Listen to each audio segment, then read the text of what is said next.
Hi everyone, so this video is on negative fractional indices. Now if you're not sure on fractional indices or negative indices, you need to watch my two other videos on those. And this is a combination of both of them. Okay, so these are the hardest types of powers you will get.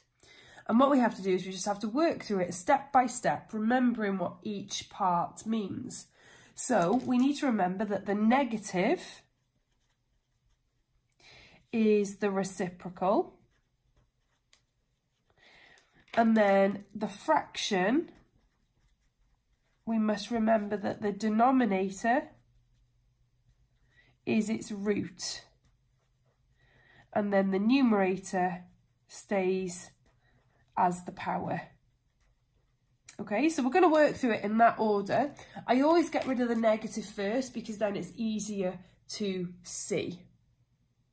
Okay, so let's have a look. So we've got 9 to the power of negative a half. So first of all, I'm going to get rid of this negative by turning it into its reciprocal. Okay, so the reciprocal of 9 is 1 over 9. 1 over 9 to the power of a half.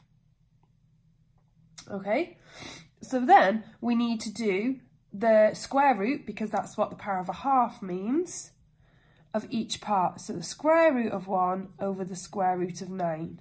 The square root of 1 is 1, the square root of 9 is 3. Okay, let's have a look at another example. So this time it's the power of negative a third. So the negative will turn it into its reciprocal. So we do that part first, 1 over 1,000. And then we've got the power of a third.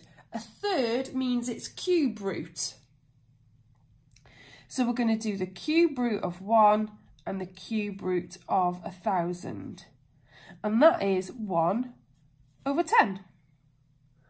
Now, obviously, this part's going to get a little bit more complicated because we've got a numerator and a denominator. So at this point here, we've got one last step to do. Okay, so the negative turns it into its reciprocal, 1 over 8. And we've got 2 thirds. We're going to do the third part first. Remember, we do the denominator first. So we're going to do the cube root of 1 over the cube root of 8, but still remembering we've got this squared left. So it becomes 1 over 2 squared, and we square both parts. So it's just 1 over 4. Right, the very last one, the most complicated you will see. So the negative power turns it into its reciprocal. Remember, because it's a fraction, it just flips over. 4 over 25. And what I've got is the power of 3 over 2. Right, we look at the denominator. The denominator is 2.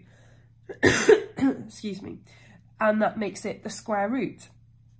So we're going to do the square root of 4 over the square root of 25.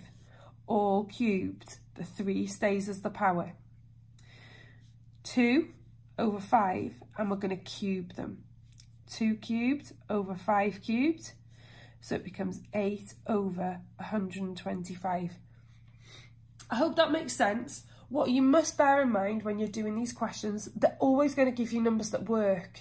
They're always going to give you square numbers, cube numbers, fourth numbers.